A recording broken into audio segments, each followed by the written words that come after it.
everyone, welcome back to my channel. As a lot of you are aware that the Ekweremadus were being sentenced today, the 5th of May 2023, alongside the doctor. Senator Ekweremadu was given 9 years and 8 months jail term. The wife Beatrice was given 4 years and 6 months, and the doctor was given a 10 years jail term. Sad indeed. Anyways, I'm gonna let you guys watch the video, and also the daughter has come out to say how sorry and how guilty she feels, because if not for her, the parents won't be in this mess that they find themselves. And also give you a timeline of the Ekweremadu's organ harvesting trial. After that, I will come back. I saw a post and I felt I just need to share the post with my viewers. So guys, just watch and we'll be right back. Thank you. Me and my brother and my sister were at home and the doorbell rings. I think it's our parents, but it's a bunch of police at the door.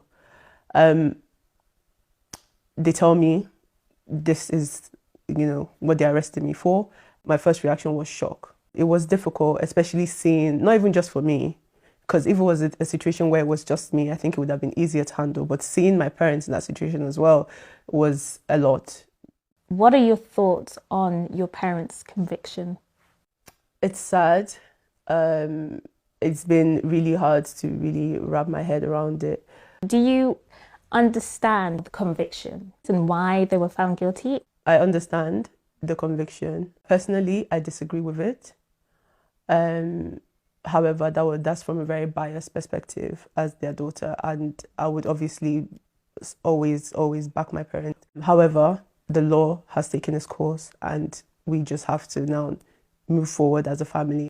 Apart from the case and the trial, I'm also having dialysis. What's the name of the condition that you have? Okay, it's called nephrotic syndrome, FSGS. Basically, my kidneys are like small and they have like loads of big holes in it. Either I stay on dialysis for the rest of my life or I get a transplant. These are my two options. Was it not possible to get a donor from within your family? That I had the APOL1 gene.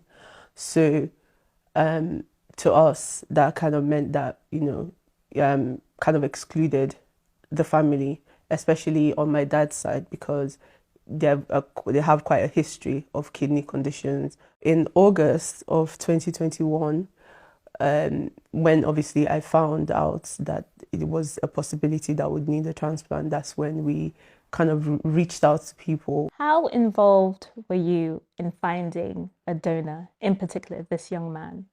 I wasn't involved at all. It was mostly my family that handled everything to do with my medical side. Were you aware that your parents were trying to bring someone from Nigeria to the UK? I mean, I was aware that someone did come forward. I had just come over to the UK, I believe, with my uncle. My mom and I wanted to thank him for that, and the picture was basically for memories. It was mentioned in court that this man was portrayed as your cousin. Did you know that? Did you know that was the case? No, you should answer that. Yeah. I mean, I can't answer that. Were you aware that's the narrative that they were going for? To an extent, but not really. I didn't really know anything leading up to it. I don't feel anything towards him. I, wish him all the best. And that's really it. There were some texts between you and your parents, and they offered a couple of people, or they showed you a couple of people who could be donors. Was that not some sort of involvement from your side? I wouldn't say it's an involvement. They just wanted me to see the progress that they had made. Have you been able to find someone else?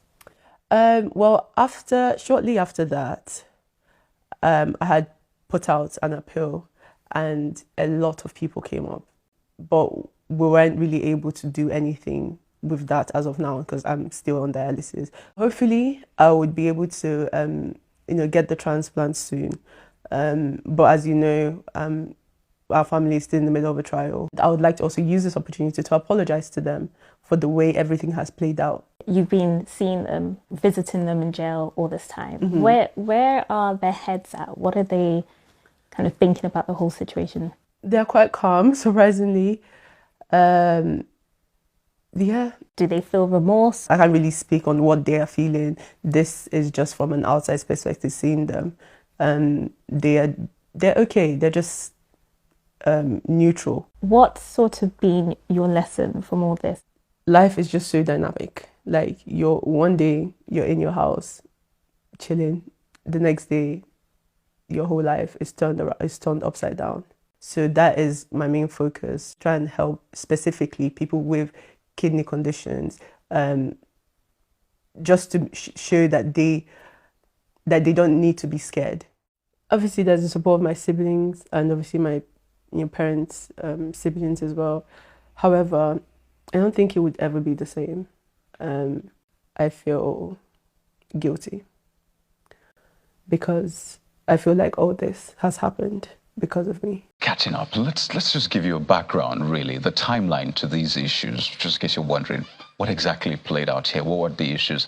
Well, it started publicly from June the 23rd, 2022, that was last year, when the London Metropolitan Police announced that he has arrested Senator Ekweremadu and his wife Beatrice for conspiring to bring an alleged 15-year-old boy to the UK for organ harvesting. Subsequently, the couple pleaded not guilty at the Uxbridge Magistrate Court and were remanded in custody.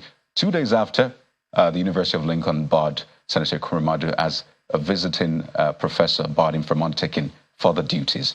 Some days after, the Nigerian immigration confirmed the age of the said kidney donor was 21 and not 15. That had been a contentious issue. And 3 days later, the Nigerian High Commission hired lawyers to defend Senator Ekweremadu.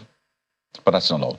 The next day, he appeared before Uxbridge Magistrates Court again, and he was charged under Britain's Modern Slavery Act. And of course, the case was fast-tracked, as we've seen, moved on back to Nigeria. It was crossing jurisdiction. The Federal High Court, Abuja, ordered NIMC to transmit the certified true copy of the biodata of the victim to the Attorney General for transmission to the UK. And then the prosecution accepted his age was actually 21 and not 15, contrary to the claims. Of course, on July the 22nd, Dr. Obeta was charged with plotting with the family to traffic this man to harvest his kidney for their 25-year-old daughter, Sonia. And just 4 days after, the Old Bailey granted bail to Beatrice, his wife, but refused to grant bail to her husband. Fast forward to December, the end of last year, when Senator Ekweremadu actually accused the EFCC of being responsible for his travails in the United Kingdom and essentially told the Federal High Court that the agency wrote a letter to the London court which didn't allow them grant him bail. Also in December, the criminal court denied him bail on the grounds that he may flee the country. And early this year, the case picked up with Senator Ekweremadu and his wife appearing in court, but their daughter was unable to attend because she was in hospital. February the 6th, the prosecutor said that the victim was coached and said that they essentially sang from the same hymn book to create a fake family history. And March the 9th, during cross-examination, Senator Ekweremadu told the court why he wanted to buy the kidney for his daughter and the reasons surrounding that. In fact, his wife, some days after, testified in court and described her husband as a good man whom she had come to trust. But all that didn't quite matter because after a 6-week trial at the Old Bailey, Senator Ekweremadu, his wife, and their doctor were convicted of organ trafficking. Sonia, their daughter, was cleared, in fact. And then we saw all the pleas for clemency from former President Olusegun Obasanjo on April the 3rd to the Speaker of the ECOWAS Parliament on April the 6th. May the 2nd and 3rd, the House of Reps and the Senate wrote, and it came down to what we have today, the sentencing of Senator Ekweremadu, his wife, and their doctor. Hello guys, welcome back. I think, this is a lesson for every one of us to learn from, and especially our leaders in Africa, Nigeria most especially.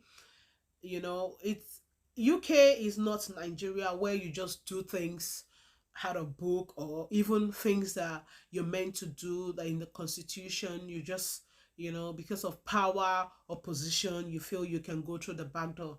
No, it doesn't work that way. Here you need a donor or whatever, you have to go through the normal process. Yeah, it's sad, yeah, that the daughter have to feel this way, but the parents chose that path because Ekweremadu has been the senator of the Federal Republic of Nigeria for God knows when, and they refused to do the right thing. Anyway, let me just share with you a post that I saw. Someone wrote, said, why Ekweremadu is in prison today. And this person wrote, he said, he kept very selfish people around him who think others don't deserve a good life. He gave his doctor 4.5 million naira to give to the guy. The doctor then gave the boy only 270,000 naira. Greed. The doctor saw the boy as being too small to benefit from the 4.5 million naira Ekweremadu gave for the boy. That is the beginning of the trouble. On top someone's kidney, you think he is too small to get at least 4.5 million naira. People are just wicked. Greed. When you yourself, you're greedy and you have greedy people around you, this is what happens. Lesson learned. Don't keep or work with greedy and selfish people. And at the same time, think about other people. Don't take advantage of people around you just because you're in position. Anyway, guys, that is what I have for you today. Please be sure to like and follow my Facebook page. Also, go to my YouTube channel, NHTV Hangout, sorry, and also subscribe, like my channel, turn the notification bell on, so when I drop a video like this, you'll be able to get the notification, and share and like this video so that Facebook and YouTube will be able to recommend my video for a lot of people. Till I come back again, see you in my next video. Stay glued to NHTV. Bye-bye.